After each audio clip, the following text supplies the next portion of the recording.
All human beings believe at one time or another in God.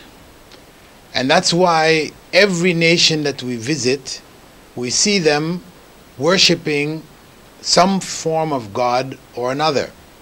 Now, the fact that they worship different gods, this really goes back to one basic concept. That is that there is a belief in God.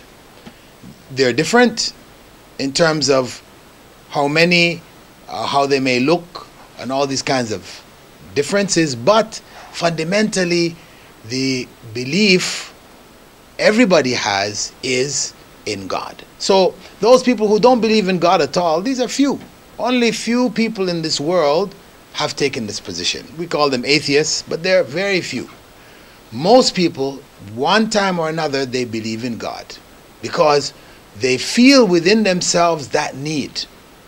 So the belief in God, this is what is the norm for human society everywhere. And this, because it is so common, we could say it is inborn. Everybody is born with this inside themselves to want to believe in God. So now we have many, many different gods. Is it really many? Everybody has their own God. There's one God for this people and two gods for that one, 10 for the other.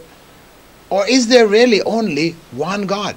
Actually, when we look at all of the different beliefs that people have about God, we'll see that though they may have a whole family of God, there's a big one. The big one, he's the head. He's the leader of the whole family. So he really is the main God. The others are like half gods. They don't have the powers that he has. So really, what we can see when we look around the world, we see the numbers varying from one place to the other. It's that really there is still in all of the belief systems one main God, the chief God. And it makes sense because if you had, say, two gods who were able to do the same things, what would happen when they didn't agree? Whose will is going to be determined? There will be confusion. They will be fighting amongst each other.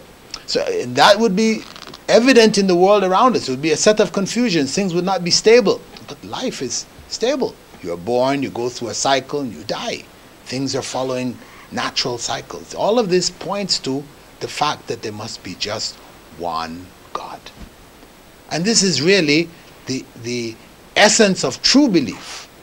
The true belief is in one God. And this is what God taught his creatures. But creatures, the human beings in different parts of the world, in time the information that they had became distorted, it became changed.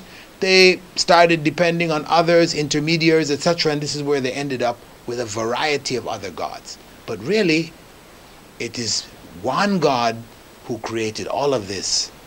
And it's really only that one God who we should believe in. Because that is the God who answers our prayers. Now, everybody may put their hands up and ask for help from Jesus, from Buddha, from Krishna, whatever, and they get some of their prayers answered. But the point is that who is really answering these prayers? It is one God. And that's what each and every one of us has to come to and worship that God alone.